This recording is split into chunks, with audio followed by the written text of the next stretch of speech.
Hi, thanks for stopping by to check out my CNC router.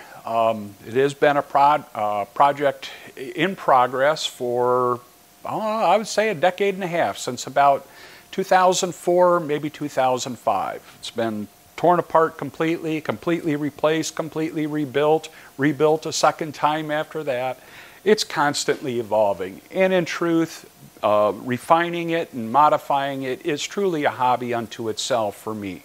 I really enjoy working with DIY CNC. It's just a great hobby to have. Expensive, but it's still a great hobby to have. Now, what I do with my CNC router, primarily these days I'm doing isolation milling on circuit boards and making circuit boards, doing the engraving and the legends and so forth for various electronic projects, such as robotics or maybe stepper drives, whatever my mind comes up with that I want to create. Generally, it's going to involve the circuit board. I'll make it on here and then go about populating it with the components. But that's not all I do with it. I also do engraving. A lot of that is done primarily in plastics. Mostly today I work with styrene sheets that I use for panels on projects that I'm building, different things that I make, and I'll engrave those panels. Usually I paint it first and then engrave it so that you get the two different colors. Sometimes I just want the texture or the engraving and everything to be the solid color. Nonetheless, I do that. More historically, I did a lot more of the woodworking stuff with the router at that time. And use it primarily in the cases where I wanted to do relief carving, but being a little bit on the lazy side sometimes, I didn't want to do all the roughing for that relief carving manually. So I would go through, do my design digitally, import it into a CAM program of sorts, and then I would remove all the background material, leaving a very rough form of what I wanted to relief carve, and then from there I would hand tool it to get the final refined shape that I wanted in my carving.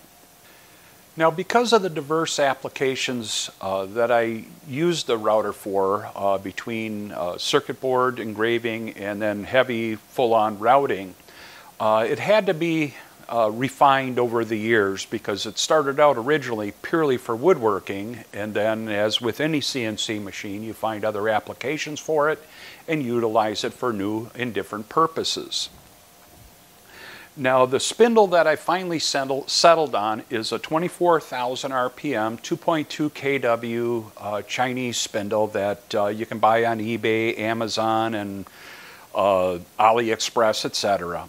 They're very inexpensive. Don't expect them to perform like a $20,000, $30,000, $40,000 Fisher spindle that you'd see in the industrial world. Those can cost tens of thousands of dollars. But for the money, they actually work pretty good. This one, I'm not sure how old it is, somewhere between 5 and 10 years old. It probably doesn't have a lot of hours on it, but it's holding up okay. The bearings are getting kind of noisy, but frankly, I think they always were.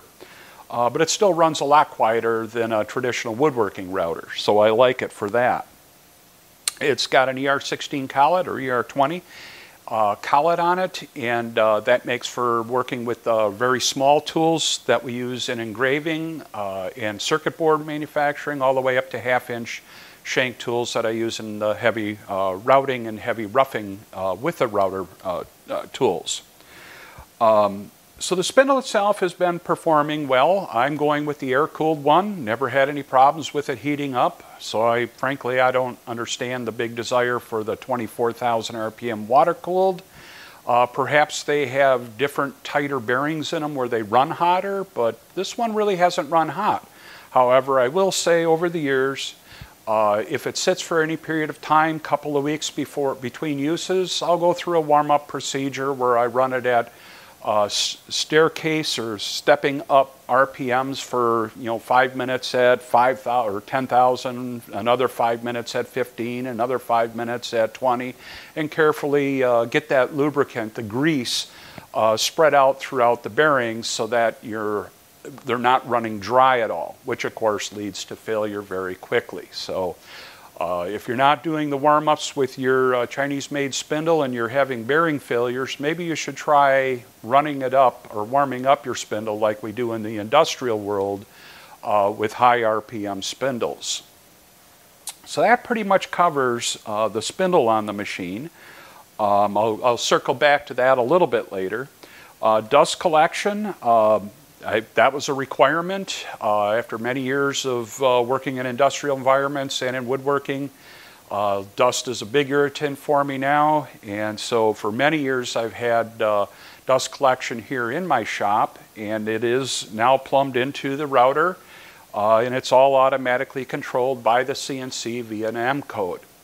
For the dust collection, I 3D print a bracket, a couple of pieces to hold the brushes. The brushes you can buy off of Amazon or eBay, AliExpress, etc. Search for, I think it's dust collection brush, and you'll find these. And this particular design, this portion is held on magnetically as it slides over with a mechanical interlock. This piece is the back side of it. So I would start out like that, start my job with this on here like so, start the routing operation or the program, get the tool over the workpiece. Once it's all set, the M code kicks in, I close that and let it run, and it catches the vast majority of the dust. And it uses this glass tube that I can set the height, and then it can simply clamp it in any position. For work holding on the table, I've got roughly a 3/4 inch thick ground aluminum plate. That's the table surface on the router. And that works out really good because it's very flat, or for the most part, accurate for woodworking. Total deviation, if I run an indicator, dial indicator over the whole table, I'll get about 4, maybe a 5/1000ths deviation or total indicator run out at any point on the table. So that table, relative to the motions of X and Y, or those travels, are very planar, or very in line with each other. Most of my circuit board machining is done here on just a piece of MDF that I take and mill flat with a large router bit and just zip over it so it's dead flat to the axis travels. And then I double side tape the circuit board onto that, and that's where I do the machining with that. For small to medium sized projects, I have this vacuum chuck that I made out of MDF and mounted up or 3D printed a hood, or a connection if you will, where I connect a vacuum hose to that, and I just run a regular shop vac. In this case it's a Festool, a very nice shop vac, and that is actually my vacuum pump for vacuum clamping, and it's worked brilliantly for many of the applications or many times that I've used it. So I use vacuum chucking, I use double-sided tape, and of course I also have the variety of clamps that we all use with our routers and so forth. I don't clamp very often though. I find that double-sided tape works in most applications, and you don't have as much chance of smashing things up with a tool going sideways into a clamp or something. So I try to stick with that. But there are times when I'll clamp directly to the table's surface, or maybe use double sticky tape and clamping, etc. But overall, whatever works for your application.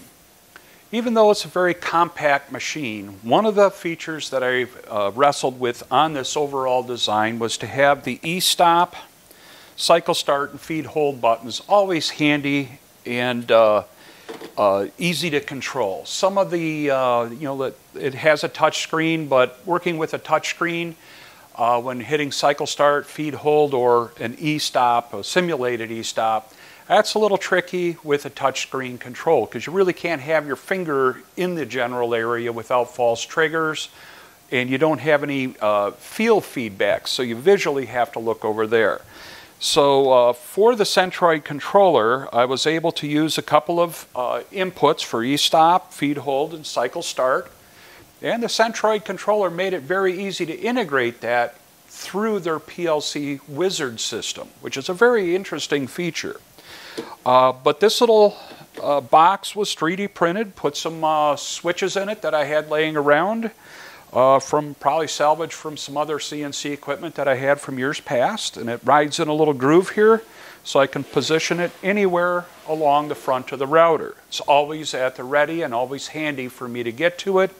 And of course the e-stop button is right there. And yes, I use the e-stop button even though I've been working with CNCs for so many years. They were designed and made for a purpose, and that's safety and to shut down the machine quickly. If something goes wrong, always have that e-stop button within reach. Now back to the construction of the machine. I mentioned already that the top is 3/4 inch thick ground aluminum tooling plate. Very expensive to get, but it certainly is a good foundation from which to work all the rest of the construction from.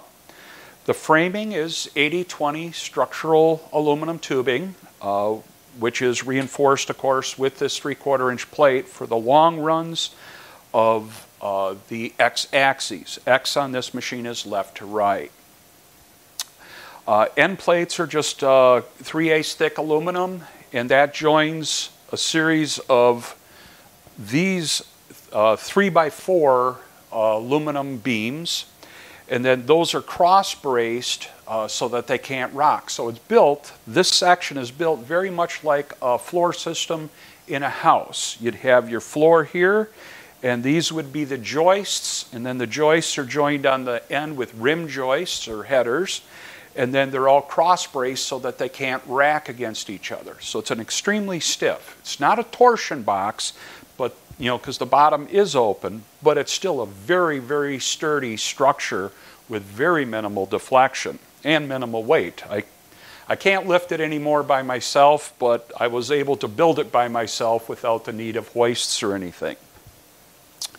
I'm using linear rails for the motion, and these are all picked up off of either Amazon, eBay, or maybe even purchased through Automation Technologies. I've gotten them from different sources over the years. But the ones on the bottom are mounted on the bottom of the outboard rails, so they're inverted from what people normally see. A lot of people put them on the top. In my design, I felt that was a good place to put them underneath. They're fastened, drilled and tapped into the bottom of the outboard rails. The trucks are mounted, of course, inverted on this area against another rail. And this one's even wider yet and more beefy yet. Now this beam down here, which joins these two uprights. These uprights are 6 inches by 1 inch thick. And if I remember right, and I didn't, they're 24 inches tall. So that's 6 inch 24 on each end. And then they're joined by this beam down below, which is 3 inches by 6 inches, 80/20 extruded aluminum beam. And that's held together, compressed, with 8 1.5 long, 5/16 18 button head cap screws on each end. And that draws that very tensioned, or draws very tightly in against each other, so that beam is very captive, and that's key. With the height of that beam, that prevents the two side pieces from railing. The thinner that lower beam, the more probable you'll get your racking this way. So this makes for an incredibly strong and stiff structure, even though it is a true gantry system. So we've got a beam down here, the uprights here, and there's 2 trucks on each side that provide for motion along the x-axis. Underneath, it's got a typical Automation Technologies or maybe an Amazon or an AliExpress ball screw there to provide motion. NEMA 23 stepper motors for all 3 axes, and the ball screw is mounted or supported on both ends. Now the thing I'll caution you, if you're building a CNC machine and you're looking for precision, A lot of those $20, $30 end bearing sets that you get for mounting your ball screw, they're not tack bearings or double angle contact bearings. They're just a pair of ball bearings in there. Well, as I found when I was assembling mine, those bearings don't give you the end or remove end play like you're expecting them to. You have to either preload them or replace them with a pair of tack bearings that'll fit. So be on the watch out for that. If your machine's got a lot of backlash in it, you bought the bearings thinking that they would eliminate that, and they didn't, well, $20 or $30 for a pair of bearings and a housing and everything, you got what you paid for, so you got to deal with it. But nonetheless, for X axes, I've got 40 inches, thus the name YMD 20 by 40. I've got 40 inches of X and 20 inches of Y. Now up in this area, I use two beams that are 2 inches by 3 inches each, and then I've got my linear rails mounted on there. And again, the same size ball screw. I want to say it's 16 millimeters. It could be 20 millimeter ball screw. I didn't look for anything specific. I just bought what was available and what I could afford at the time. Again, stepper motors are on all three axes. On X and Y axes, they actually run through a belt drive in this area, or down there for X axes, and there is a reduction, so I get an increase in torque. I wanted more power. Speed, yeah, everybody's on the big speed game. They want their machine to go at 1,000 inches a minute or some ridiculous amount. I wanted power, I wanted reliability. Speed is irrelevant. If you're cutting efficiently. I don't need to win a race with anybody. I'm just here having fun, not running a race with my machine. For the Z-axes, and as I mentioned earlier, that's probably one of the weaknesses of my machine and of this design. But for the Z-axes, I used a very precise Parker linear slide. And that was salvaged from a piece of industrial junk that I was fortunate enough to get. And so I use that as the Z-axis, and it's just not up to the stiffness that you would expect in a router of this size. The aluminum housing that contains the linear rails is very thin, and that's really what's holding that to the Y-axis beam, Y-axis rails, etc. So the strength of this mechanism is really dependent upon the thickness of the aluminum housing, and it's roughly about an 1/8 inch thick. Now granted, the screw mounts are very close to the rails, but nonetheless it's got a lot of flex and it's flimsy. So if I continue to do heavier work, I'm going to rebuild this with thicker, like you see here, there's a 3/4 inch plate here. I'll go to a 3/4 inch plate there to mount the rails on and eliminate this aluminum housing. Now the nice thing about it, it keeps all the dust out of it. The screw is very, very accurate in this, but I can do away with that if I need and want more stiffness out of it. But for right now, works very effectively. Now one of the drawbacks of all my previous designs of the router was getting the computer, keyboard, monitor, etc., whether it be a laptop, a desktop, however I configured it, I could never get it comfortable for me to work on it the way I wanted to work with it. Some days I'm standing out here and I'll type my program or do all the operation from a standing position. Other days my legs are a little tired, so I'll sit in a chair, and with this system, which is monitor keyboard support, I think I paid $100 for it, I can pull all the devices down into position where I want them. So I can do it low while I'm sitting in the chair. Same thing with the keyboard, that goes up and down. Or I can keep it up high. No matter where I want it, it fits me ergonomically. So that was an expensive option, if you will, a $100 stand to hold your monitor and keyboard. But it brings me pleasure using the machine. It's very comfortable for me. And this tray that they provide is massive. I've got a full-size keyboard on here. I got a mouse. Don't use the mouse often. I use mostly the trackboard, the trackball that's built into the keyboard. And it's a place for me to park the wireless MPG, the Centroid wireless MPG. So this system here, I got to say, I really, it was a smart purchase for me. A little exorbitant, but hey, sometimes you got to spoil yourself. This particular stack light was given to me by a coworker, a friend of mine, who was cleaning out some old inventory, ran across it, and gave it to me and said, it belongs on one of your CNC machines at home in your shop.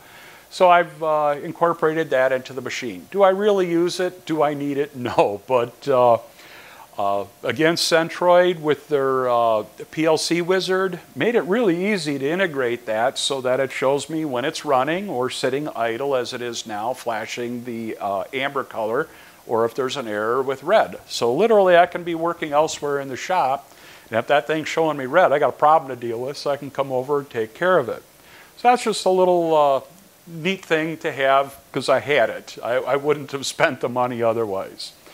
This little antenna here is for the wireless MPG from Centroid. Not that I really need wireless, because this is all at a very compact area, but that's what they offered, and it works brilliantly. I'll give you a quick demo of that in a minute here. The electronic cabinet for my machine, you'll notice, is kind of sitting in an upright position. And in some of the video sequences earlier or later, you'll see it in the down position like you'd normally see an electrical cabinet. Well, as I mentioned earlier, this is a hobby to me. Adding things to this, modifying things, maybe some point somebody will come out with some cool stepper drives that I want to try. I'll yank them out of here, put new ones in. I might swap out the spindle, I might swap out the spindle driver, come up with some wacky idea that I need to wire on it, work on it. In the past, my electrical enclosures have always been side-mounted low on this cabinet. So to work in that cabinet, you got to pull up a bucket or sit on the floor and do the work in there in the cabinet. And yeah, that's getting to be a little bit of an old thing to do for this body, and especially in the winter. When I started on this project, on the first evolution of this recontrol, the project started out adding that automatic tool change system. And my old cabinet was mounted to the side down here, and I had to do a lot of wiring in there. Well, when it's 20 degrees outside and a strong wind, I got insulated garage doors, but it's still cold and very uncomfortable. So as I was doing that process, it came to me that I should change that in the next evolution. And so I came up with an electrical enclosure that's supported by shelf brackets that are locking.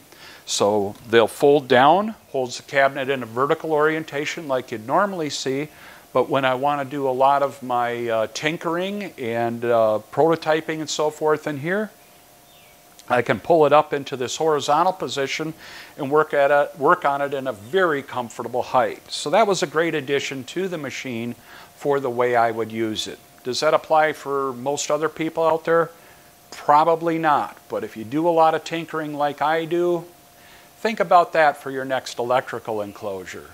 Without getting a transformer, I couldn't get 110 volts out of my 220, the way wiring is configured here in the region that I live in.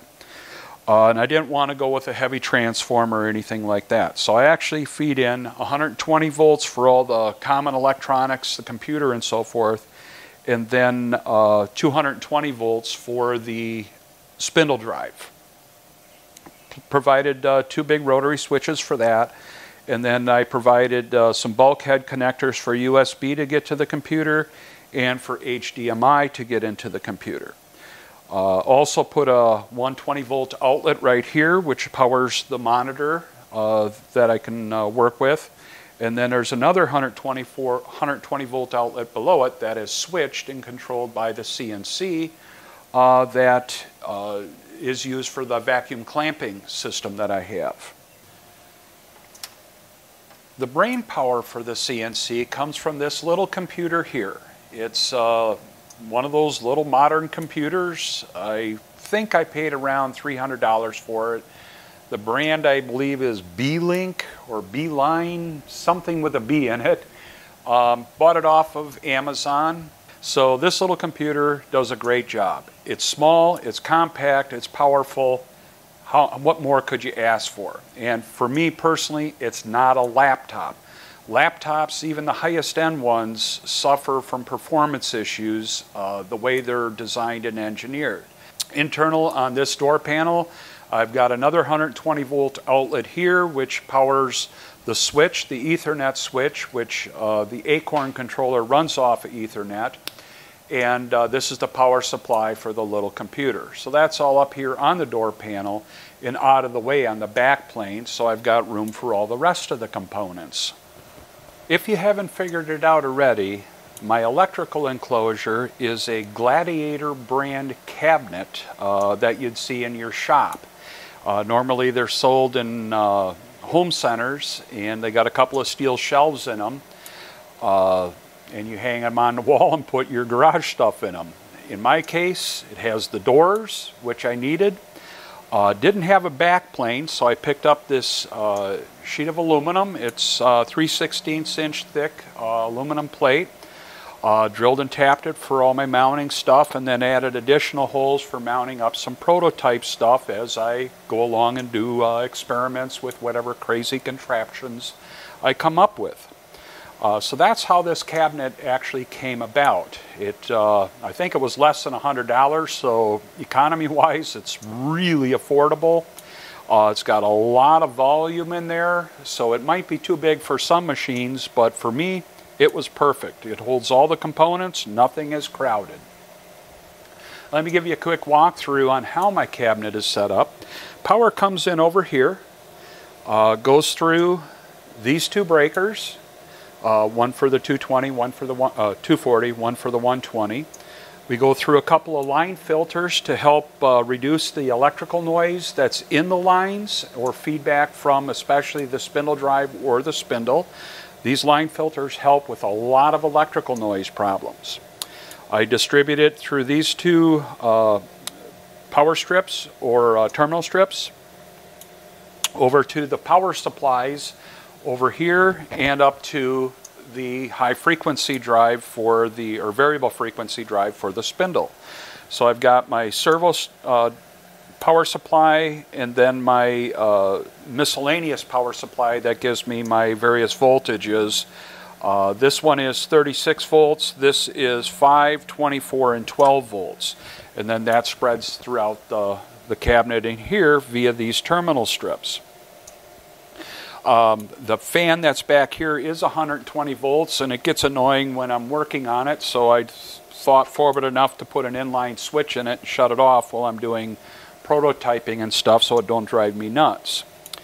The layout in here, again, is very generous, but the way I've got it set up, this is the Acorn controller.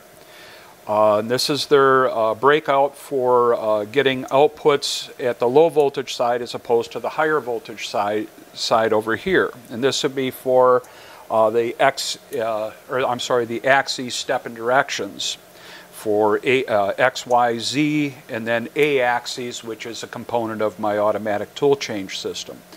Acorn provides an encoder input, and that was specifically for spindle encoder feedback, but I'm just utilizing it for part of my actuator on the automatic tool change system. It's got nothing to do with the main spindle, but it's certainly solved a problem for me. Thankfully, they left that open enough for you to use it for purposes other than the spindle speed feedback or spindle orientation feedback. But this is the Acorn controller in its entirety.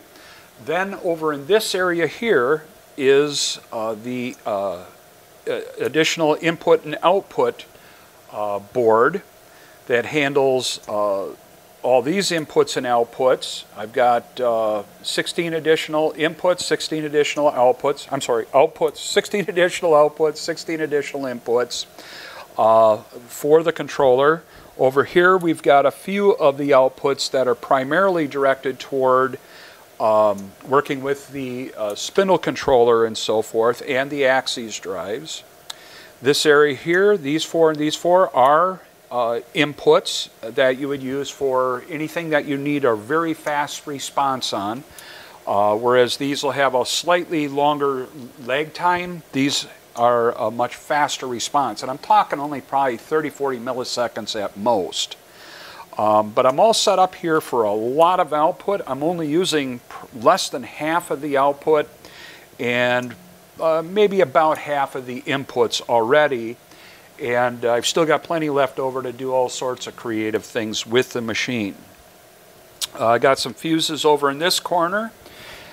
These three are some older version of those Chinese-made stepper drives. I was going to replace them when I recontrolled it with the Centroid controller, but frankly they've been serving me fine and I really couldn't come up with a good reason to replace them, so they got inherited. This is a very cool stepper drive. It's referred to as an intelligent stepper drive. I can, via program, or actually via some trickery, I can control the current output, which in turn controls the torque output of a stepper motor with this stepper drive. I have to do some magic in that to get it to work with my automatic tool change system, and I do that through a Pico microcontroller, which is this device right here. This actually takes 4 discrete outputs from the Acorn and converts that into a serial command here that sends into the stepper drive to make it set, or to set it to a specific current level and therefore torque level. So that's what these two devices are, and this is just another auxiliary power supply for I believe it was 3.3 volts because I didn't have that off of my main power supply. All of my cables come in this area of the cabinet, and all of them are shielded, and immediately I have earth ground right here, which is common to 0 volts and everything else. And then that goes right back, of course, to the outlets and back to earth ground through the house. But I used a combination of XLR cables, which turned out to work very nice for a lot of the devices that I've hooked up, and then the so-called aerospace connectors that you get for $3-4 out of Amazon and eBay, and they're made in China, and they're okay, but I don't really like running a lot of amperage through them, but they certainly do the job. So that pretty well covers everything in the electrical cabinet.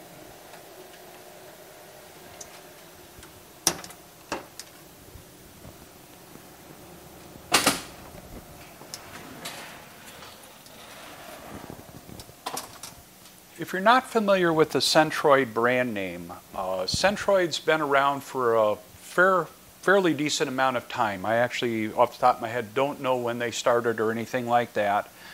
But in my many years of working professionally in the machine tool industry, I've seen Centroid controlled machine tools in shops all over the United States.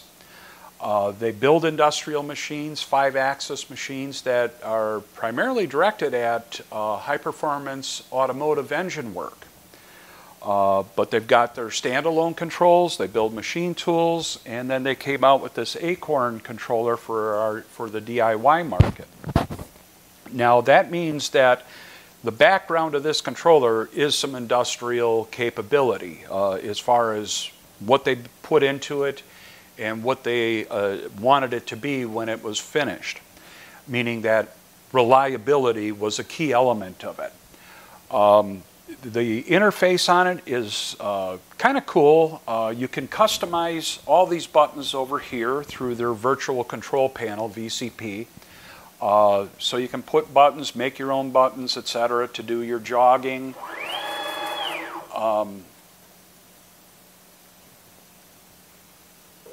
There we go. It's kind of hard to run it from the side over here. You can do all your jogging and so forth here. You can set your single block mode, cycle start, feed hold. Up here you've got your spindle control group. Now this is all customized by me. This area here is kind of stuck. You got to stick with the factory capability in this area, but you can customize the rest of it. In fact, you can see the machine's logo here, YMD 20x40. So you can do some customization with it, and that gives you your, for the most part, most people's operator interface, and they're perfectly fine with that. On the main screen that you would watch when you're running the job, you would either see the G-code or you could have it showing the graphics doing a line plot in real time while it's running. But even this main screen has a lot of good, useful information on it. It was definitely designed by somebody who's run a CNC machine. You've got your current position, absolute coordinates, and which work coordinate system you're in, file name, tool, offset number, feed rate override, feed rate commanded, spindle override, etc. These are internal output data telling you what tasks have been completed by the control. And of course, it's telling you what to do here. You'll get different messages in there. Here's your CNC program, large, clear, crisp characters. They're very easy to read. Over here, you've got your distance to go and your machine coordinates. Down here are your active codes. It is touchscreen, so I can go anywhere. I can do the reset, clear the reset, etc. Or you, like down here, you can assign function keys to perform various functions. We'll go into the graphics. I got a program here. This is what last job I machined. It was a test to see what I could get away with for line spacing with traces for circuit boards. So it's just a test program for that function. But it's got the capability to do graphics and show you what your program does. Your setup modes, for me, I actually do it differently than what they plan, but they have a number of ways they try to help you with that. Probing, you can do, they'll walk you through a process to set up your 0 points on your workpiece. Just a whole variety of things that you expect to see in an industrial control. Now, for example, your offset tables look like an offset table on an industrial machine. Your part, you can go into your, tools, offset library. Here's your offsets. You can set length, diameter offsets. They give you some graphic representations to help guide you along the way if you're new to the CNC. You can do fine adjustments with the click of a simple on-screen button here. Auto measures if you've got probing, etc. All around, it's very well laid out for an inexpensive control. So that should give you a little bit of overview of all the different components, the construction of my CNC router, some good information on the Centroid controller. Now I'm going to show you a couple of little things that I've added recently, which is this wireless MPG. And I've got some commentary on that regarding how the MPGs work on the MACH software. And I'll show you the tool change system and how that works. As you can see, we've got a magazine. It's got 11 tools in it. So we're going to go over and pick that up. And at this point, it's just the friction in the collet that'll hold the tool as we move over to the actuator. At this point, we're going to bring the spindle down, and we have to align the socket with the collet nut, the flats on that. So we keep indexing it, the socket, until we align the flats. Once the flats are aligned, the socket can accept the spindle nose collet, or the collet nut. And now we're going to need to align the flats on the spindle with the locking wrench. So we again keep indexing that around. Once they're engaged, then the actuator is tightening the collet nut by rotating that socket with a stepper motor. And in my machine here, it's considered the A axis. So literally, I'm controlling that through this Centroid controller. Once I get it good and tight, we retract the wrench, come up, go over to my tool height measuring sensor, and I can measure the length of the tool. And that repeats within a tenth, maybe two on a bad day. but it makes for a very simple automated process to get tools in and out of the spindle. Now this tool change system only works with these small PCB type tools, which are little end mills. They're all 1/8 inch shank tools, but the drill you see here is 12 thousandths of an inch, and the largest drill that you'd typically see is about 140 thousandths of an inch. Now I'm going to show you what led me to control this machine with the Centroid controller. I want you to watch this video.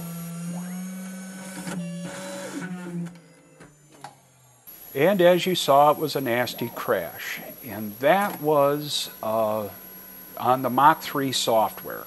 And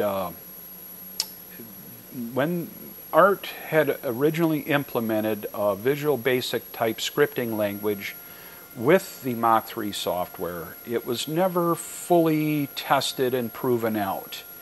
And then at the end of his ownership and the transfer to the other company, they somewhat abandoned Mach 3 at that phase. Now, in all truth, the macro works for the vast majority of things I did with it. But in this particular application, I just could not get reliability out of it.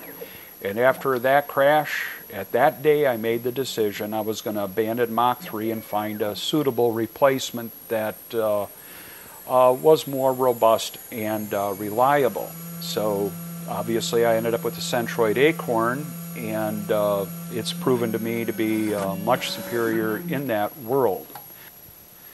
Here is what an MPG motion should look like. I'm currently in 10 thousandths per step mode on the MPG.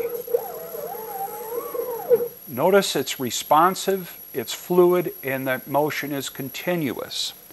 On the Mach 3 with their wireless MPGs, or even with the wired MPGs, I could never get that type of motion. What it would behave like, regardless of how I configured it, would be like this.